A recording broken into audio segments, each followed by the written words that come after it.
I'm about to start making myself a skirt and a new top, and so I'm using this lovely fabric that I got in November from the Harrogate Knitting and Stitching Show, and it's the most beautiful grey blue linen that's been embroidered, and I can't remember how much it was, but it wasn't a huge amount, and I got 1.5 meters, and that's more than enough to make myself a skirt. And I'll just show you what I'm making. I'm not going to do a tutorial for the skirt today, but I will explain how it is. It's actually a divided waist skirt. So all it is I've got 2 panels, one panel that goes to the front and one panel that goes to the back, and you sew them up the side seams and you leave the waist open. And then there's a tie on the back part that ties around the front of your waist, and then the waistband at the front ties on the back, and you leave the gap here so your hand can get through, and you have a separate pocket. And I already have a separate pocket that I wear with both skirts, and it works really fine. And for somebody who, well, my weight goes up and down a bit, and sometimes I'm slimmer and sometimes I'm not, it means the skirt always fits. You never have to worry. And I make it with a little bit of an overlap here, so that there's nothing exposed. The back comes round, the front goes over the top, but your hand can still get in to go to your pocket. So I know exactly the length that suits me, because these are both the same length, these two here. And the only difference between the two of them is that one got a self waistband on, and this one I didn't quite have enough material, and so I used some corduroy to put a waistband on the front of there, and it got cotton tape on for the back waist. So with all that to one side, I'm actually going to do it with this lovely material. And the way that this material is made is that it's embroidered afterwards, and it has this lovely plain bit at the side, which obviously I don't need, because I'm going to make each panel is going to be made out of the full width of the material. So that's halved at the minute, like that. So each panel will be a full width right across the material, and I don't need this bit. So the first thing I'm actually going to do is cut this plain bit off, and I'll use that for the waistband and the ties. And then after that, it's just the normal divided waist skirt making, which will take me probably about 1.5 hours altogether. So I'm going to do that now, and I'm just going to go straight up here. I do have a rotary cutter, but for something like this I can just cut straight up. I've got all the layers perfectly in line, and I'm just going to cut right back to the embroidery before I do anything else. And so I've already got my waistbands cut out. Well, after finding that I said I wasn't going to make a tutorial, here I find myself doing a bit of a tutorial. I've actually cut off right across the width of the fabric the depth that I need for my skirt. I'm not very tall and I don't want my skirt long. I'll tell you how much I've cut off. I have cut off 24 inches in length, which is about 60 centimetres, and that allows me to get a good hem on it as well. And because I want the insides to be finished, I've actually sewn up the sides with a French seam. So that was wrong sides together, sew up the seam, trim back to 1/4 inch, and then turn it and sew again. So I've now got a lovely French seam here. So no raw edges on the inside of my skirt. And before I can put the waistband on, I've actually gone and finished off the slit as well. So where the waistband isn't going to be stitched up to the top, I've turned under twice and I've stitched there too.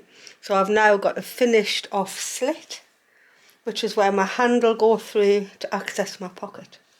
So the next thing to do is on the back waistband, which is this one, the back skirt I should say. I'm going to find the middle of this piece of fabric, and I will pin it to the middle of my skirt fabric.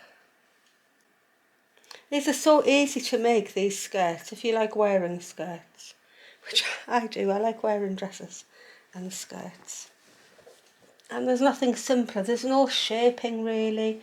It's just a bonny pleated skirt that will fit you whatever size you are. So I'm going to pin the waistband, and I'm just going to use the selvage edge here, so I don't need to be worried about it. And I'm going to pin them both together, so middles to middles. And I'm going to find the half of my width of my waist, and I'm going to pin that as well, so I know where the side of my skirt has to come. So half of my waist is between these two pins now. The middle's on the middle, and I need to put the back of my slit to this pin with a little bit over, so that when I've got my skirt on, the two pieces just overlap a little bit. So I don't want any gaping. So I'm going to pin that there. And that leaves me with this amount to get pleated into that amount of waist. And so I'm going to do a box pleat at the front, which just means that I'm going to pleat away from the front, because that's how the pleats will look nicer. And then I like a nice flat area on the front of my tummy and on the middle back as well. And so I'm just going to pleat them by eye until I've got what I'm happy with. Or you could gather it just the same. It wouldn't matter at all if it got gathered. I'm going to make sure I've got one nice pleat right near the edge, because that'll help with the overlap. I'm going to pin them in once I'm happy. So there's one half done. You can see how it'll look like when it's turned through. So I shall do that with the front, with the back and the front with my other piece, and I'm hoping that there's enough here to carry on to tie in a bow, which there should be. The back waistband is now done, and I've carried on and top stitched right the way down the end of the tie. So this little narrow waistband is going to go along my back and then tie somewhere to the side of my front. And I'm going to do exactly the same thing with the front. I'm on the finishing touches now of this skirt. Both the waistbands are now done, and you can see why it's called divided waist, because the waist is split down right where your hand will go in to get to your pocket. But they're done, the ties are done, I've pressed it.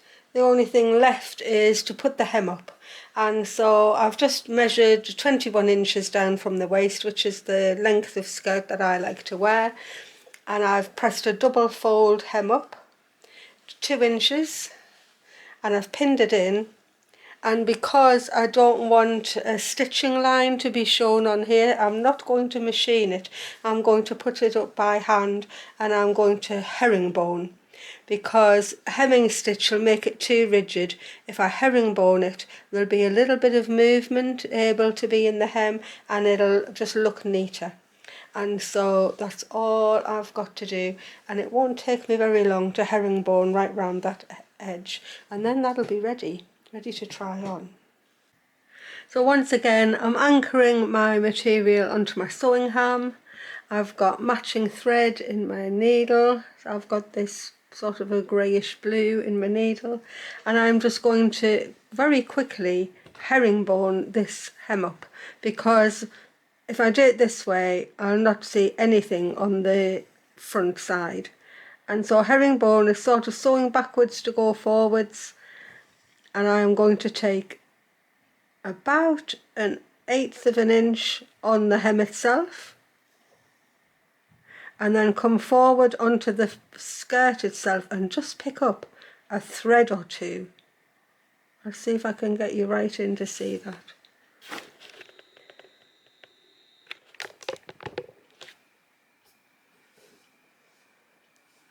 I'm just picking up the thread and then coming forward, and can take my pin out. The pin's there to help stop the hem slipping along and making a bunch up. I'm holding my fabric as flat as I can. So I come forward and off the hem, pick up a couple of threads, going backwards. I come forward onto the hem and pick up about 1/8 of an inch. If I've got that bit of embroidery, I might pick up a little bit more, knowing I'm not going through to the front. But it's very quickly to put up a hem in this way, because it's not blind stitch where you're taking tiny little things like this. This is a better hem for a skirt. It's a good hem for a coat. It lets the hem have a bit of movement independent of the front fabric, which I always think is really good. I'll move back, move everything back, repin, and I'm back to moving forward. Couple of threads on the skirt and about 1/8 of an inch on the hem. But the advantage is, when I take it off and I can show you what it looks like, is that I won't have that line of machine stitching ruining the front of my linen. I quite enjoy putting up a hem, actually. I'll take that pin out and I'll show you what the front looks like. And you can't really see where I've picked up at all. Here's the hem here. You can see the little fold there just because I'm doing it now. But there's the little tiny little dimples where I've picked up a thread. But literally that is all you can see. There's no line of stitching, and I really like that. And especially something like linen, might as well do it the best I can. Between each crossover I've probably got about 1/2 inch. That's perfectly a good stitch length to do. So if you do like wearing skirts, this is a good one to try, because you can use whatever width of fabric that you have, as long as that width will go around your hips and give you a little bit of gathers and what have you. That's the only size you need. That's why I didn't give any size. I always just use the width of the material I've got, and then I need 2 panels across the width by the length plus the hem. That is it. Everybody can make their own of whatever. If you've got a wider material, you'll get more gathers or pleats. If you've got a less wide material, you'll have less gathers and pleats. And other than that, you don't really need to be measuring. I didn't even measure the placement of my pleats. I just freestyled them. The only thing I did measure was just to make sure that the box pleat in the middle was even both sides of the middle line. My skirt's totally finished now, and you can see from the front, you can't see any stitching from where I've used herringbone to put the hem up. And it's just a nice finish on the inside.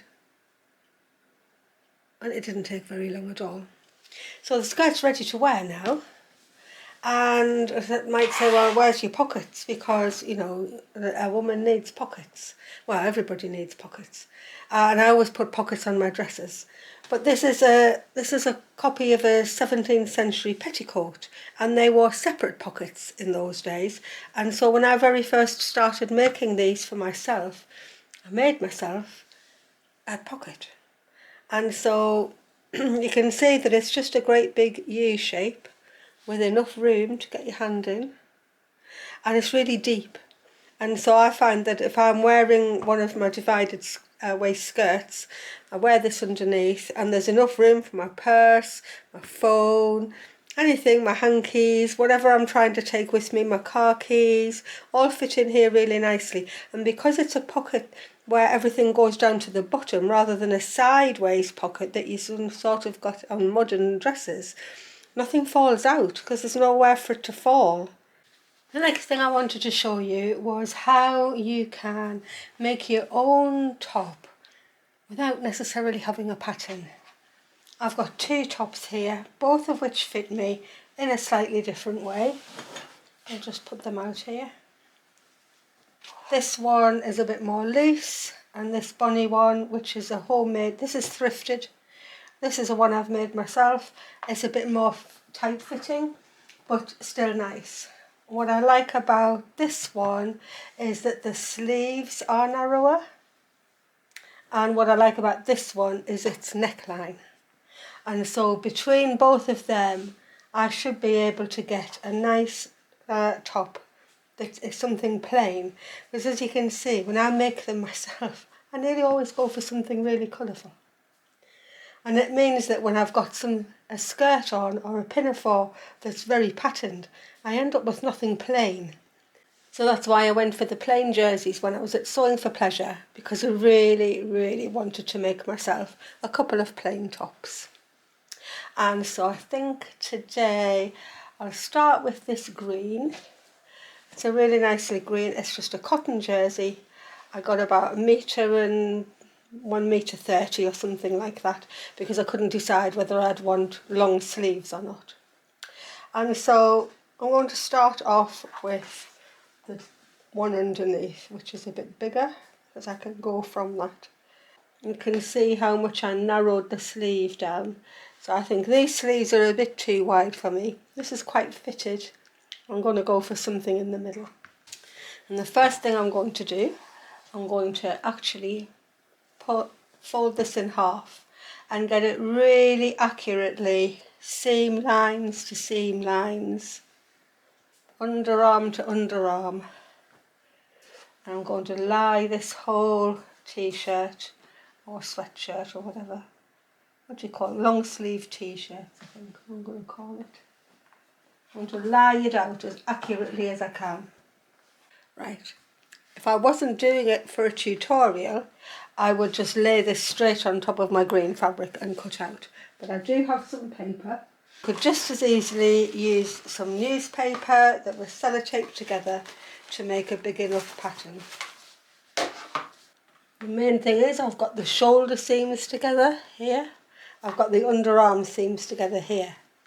And what I'm going to do is I'm going to put the arms right the way on. I only want the pattern for the back of the t-shirt. And so I can go right down to this seam here and fold it all on. And I'm just going to draw around it. And at the moment I'm not bothering about a seam allowance. I'm just going to get the shape. So I can draw right the way along from the shoulder seam to the back neck. I can go around the back neck, and then I'll mark where the halfway point is. I'm going to come down, just pulling in the sleeve until I can see the sleeve seam. And as soon as I can see the sleeve seam, I'm going to put a little mark.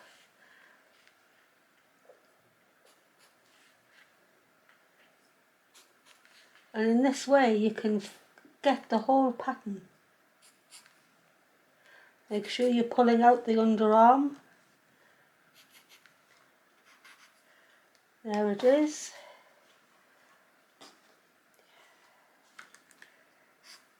Now I'm quite happy to just take this straight down or have it a little bit flared over my hips. And so I'm just going to take this pattern down here like that. And then mark out where the bottom is. Mark out where the middle is. Take that off and I will have the back of the t-shirt. So if I join all that up, I'll get my ruler I can just put the ruler on, join the marks up. That's my centre back. Centre back. Fold. So this is back. Cut on fold. Cut on fold. Times 1. I'm going to square off the bottom as well, but eventually I may make that into a curve here. So already I have the back pattern piece. So I need to do that with the front as well. So I'm going to fold my t-shirt the other way.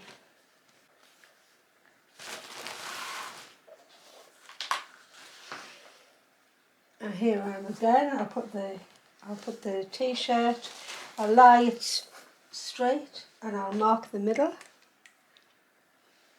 So here's the middle here and there and the bottom. I'm going to mark the shoulders and mark it off the bottom, the piece that's on the bottom of the paper. I'm going to pull the sleeve back until I've got access to that seam, and I'm going to mark the seam again. And just keep pulling round until the seam is lying on the paper.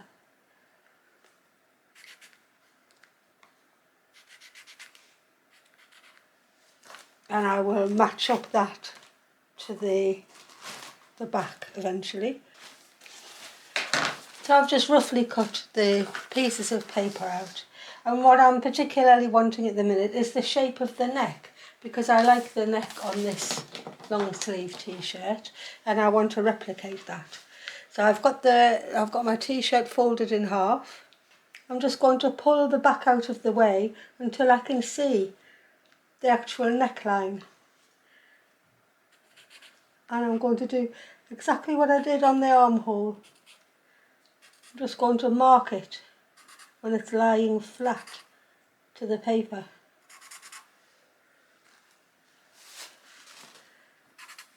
And then I can fill that in, fill the armhole in. I use the ruler to just mark that flat. And that is again is on the fold.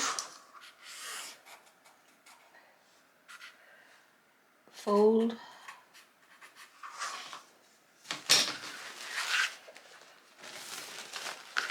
Then I can put front, cut 1 times 1 on the fold. Now to get them both matched up, I'm going to cut the other one out. Remember, I still haven't got seam allowances on here. I'm just going to cut the actual thing out. I'll cut on my marked line.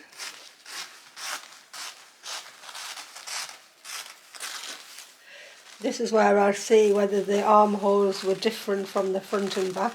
In a woven fabric they would be different, but sometimes in jersey they're not, because obviously the jersey has the stretch. And as long as you're starting with something that fits you well, doesn't matter what the pattern is on it, it just has to fit you and you like the shape of it. Okay, so now I can put this on top of there to see the difference. So actually, when I match those up together, there's not much difference in the armhole at all. So I think probably the armholes are meant to be the same. But now I can match up the side seam, and I'll just draw down. And if I cut that out, I've got my front and back. So now that my front and back are cut out, And remember, there's definitely no seam allowances on there yet, just the actual pattern of the shape of this long sleeve t-shirt. I've done exactly the same with the sleeve. I've got a doubled over piece of paper. I've drawn around. I've already cut this one out, but all I did was bring the sleeve back, and every place that the, move it over, every place that the seam line touched the paper, I've made a mark. And I just kept making the mark on the paper all the way up until I got the whole pattern, and I've drawn the line and cut it out. So that now makes the pattern of the sleeve. Now quite often patterns are different front and back on sleeve, and so I turned the paper over, I turned the sleeve over so I can get the pattern of the other side. I just hold it like that. Make sure everything has to be smoothly laid out.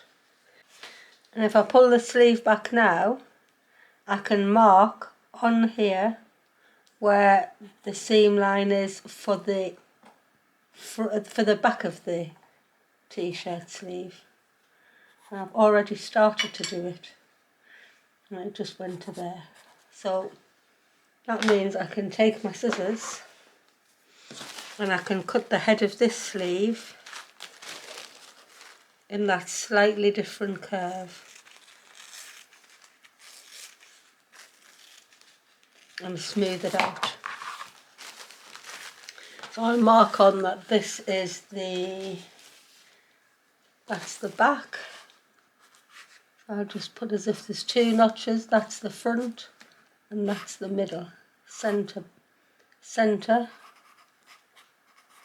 And so I have sleeve, cut 2, and this is the back, and this is the front.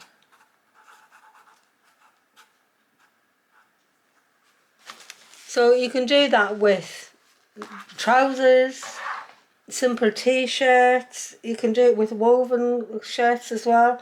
I would say definitely easier if you haven't got darts and different sorts of shaping. But it's the simple trousers, simple t-shirts, this is a really good method of getting a shape. So now the only other thing I need really is the length of the neckband, which is here. This is going to be sewn onto the neck, and the easiest way to do that is just to measure the length. And so if I go centre back, put the shoulders together, and then hold that like that, I can sort of measure that with a ruler, my tape measure. Get my tape measure. I can measure that neckband is actually 11.5 inches or 29 centimetres, which means that all I need to do is add a half an inch onto there to get the band for the neck. So I shall make sure that I'll just write it on the front.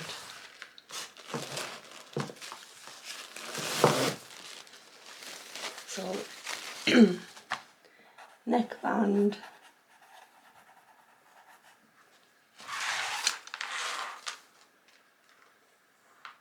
$11.5, which would be 22, which would be 23 inches long.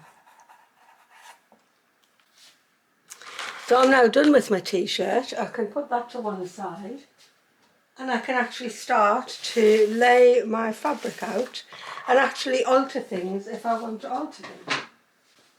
So I'll get my fabric laid out first. So I'm going to make it out of this green cotton jersey. So this is now where I could alter this if I wanted it to be narrower or wider. I could take the waist out of here and make it sort of a bit flared out. Actually, I think I'm quite happy with the shape of that. I'm trying out these new magnetic pins that somebody sent to me, tracked me down and sent them to me in the post, which was very kind. I'm going to see how they work for me cutting out. I can hear them snapping together. Never heard of such a thing before, but thank you very much. Okay, I'm going to cut out the first pieces. Now, as I said, I haven't drawn this out with a seam allowance, so this is where I'm just going to add the seam allowance on as I cut it out. I'm going to add about 1 centimetre. These are so simple to put together as well, these jersey t-shirt, long sleeve t-shirts. They're just so easy to sew. That's my first piece cut out. I'm just going to leave the length at the moment because I might want it that long or I might cut it shorter. But if I cut it, I haven't got the option. So I'm just going to leave the length there for the moment. I might just, I'll just curve it a bit and leave that as is. So that's my front cut out. And leave the back. If you wanted to redraw adding your seam allowance on, then there's no reason why you shouldn't, but I just find it easier just to cut the seam allowance out extra as I'm cutting round.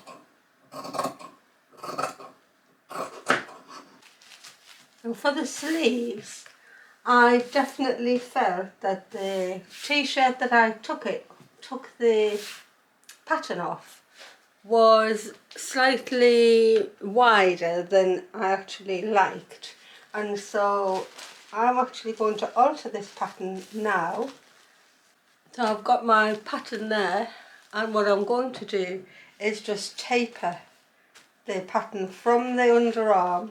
It's really the here that but I felt that the sleeve was too wide. I'm just going to take a slice off to make it narrower, because I just don't want it to be that wide. But I'll leave the sleeve head as it was, because obviously that fits into the armhole of the body.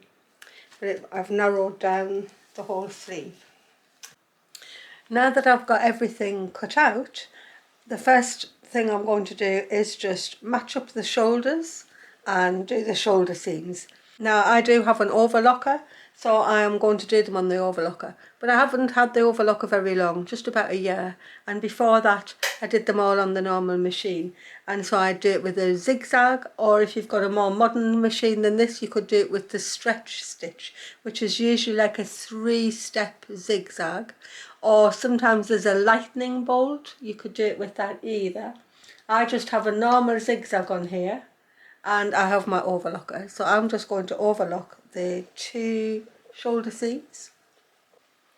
With the shoulder seams done, I can now pin in the sleeve. And you don't set in sleeves with jersey the same as you do with a woven top.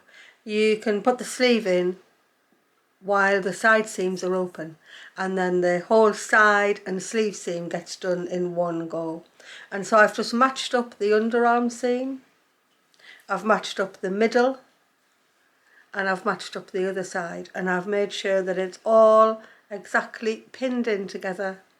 And I'm going to do both of the sleeves at the same time, making sure that I've got the sleeves in the right shape.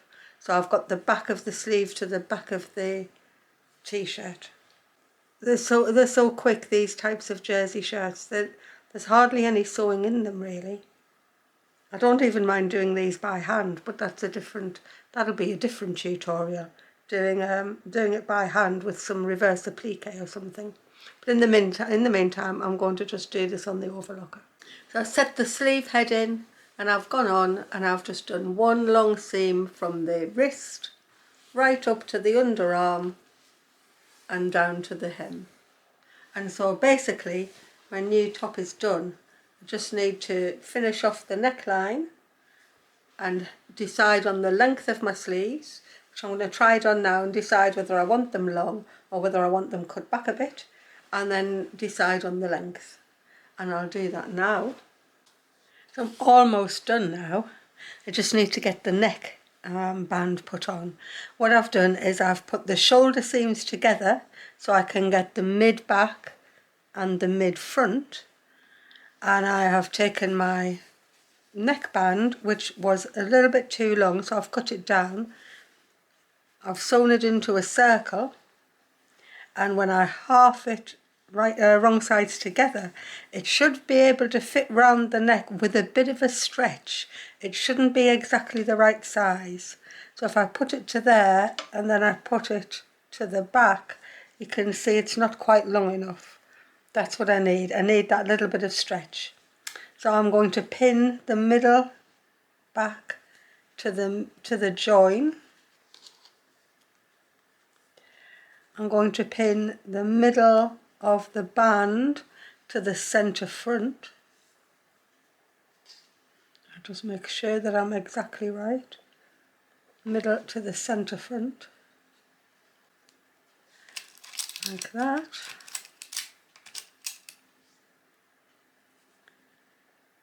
And then I can also just stretch it round and find out where the shoulder seam is and pin it there too.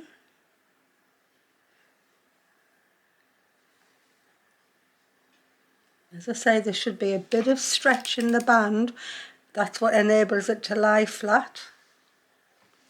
And then I can sew this on. The band was 2 inches wide, and I did measure it, but it was still too long when I tried it, so I've just cut it shorter. Stretch out a little bit so I can find where it goes. That's it there. And I'm going to go all the way around this now. I can still do this with the overlocker, but then everything else is going to have to be done on the machine because I don't have a cover stitch machine, so I can't do anything that the overlocker actually cuts the seam at the same time. If I just want to hem something, I have to use my proper machine. The neckline is now on, and all I need to do is press it down, and I usually just zigzag around to keep it lying nice and flat. And I'm about to finish off the sleeves. I've decided just to go with a long sleeve top for the moment, and so I need to do it on this machine, and the only stitch I can do it with on here is zigzag, and so I'm just going to turn it under once. I don't need to do a double hem. It's jersey fabric. It'll be absolutely fine with just one single fold, and I'll put it on here and I'll go around, and I'll do the same with the hem of the bottom as well.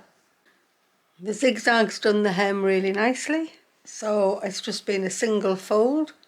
I don't need to double it over. So I've done the hem, I've done the bottoms of the sleeves. There's the sleeve. Bottoms of the sleeves, that's all done nicely too. And now the only thing I've got to do left is, what I like to do is I've pressed the neckband up and the seam down, and I just usually zigzag around and it keeps it lying nicely. So I'm just going to do that as a last thing. And my thread is not quite matching, but it's fine by me. I nearly went with a total different thread actually.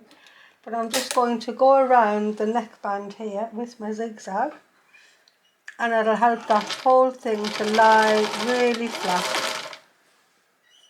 And just a normal zigzag is going to be doing a perfect job. And as I say, before I actually had the overlocker, I did all of my jersey shirts just with a normal zigzag.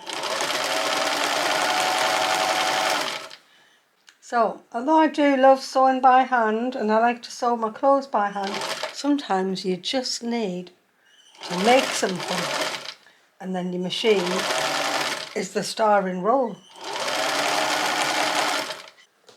And it's finished. So now I can show you how it all comes together, and I'm being very brave and just wearing my t-shirt, my new t-shirt with my woolly tights. But you can see how long I've made it. I like them to be really tucked in. So I've got my t-shirt on. Next comes my pocket. I wear it on my left hand side because I'm left-handed, and I just tied in a little bow around the back. So it's there exactly where I need it to be, just like that. And then the next comes the skirt. And the skirt, you just step into it.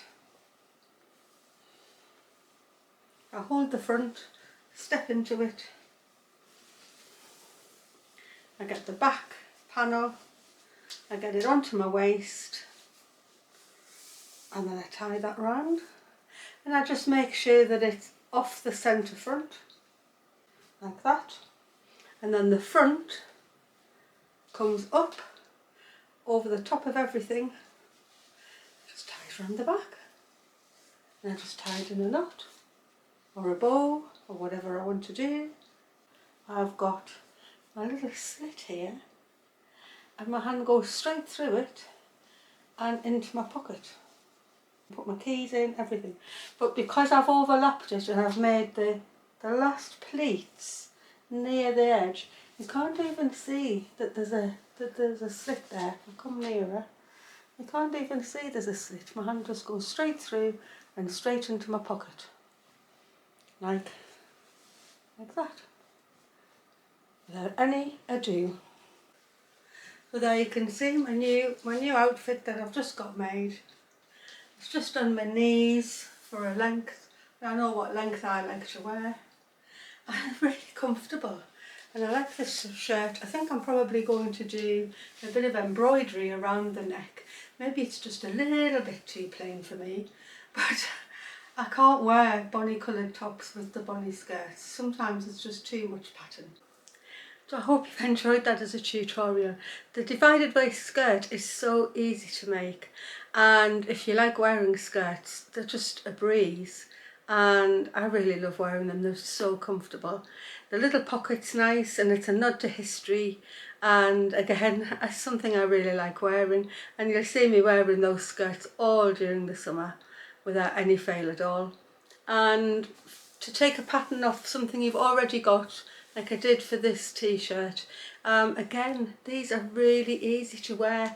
You can get jersey fabric for sometimes not very expensive. This is just cotton jersey, and there's only a few seams. You can do it all with a zigzag on a normal sewing machine, and it's very nice to think that you're just wearing all something you've made yourself.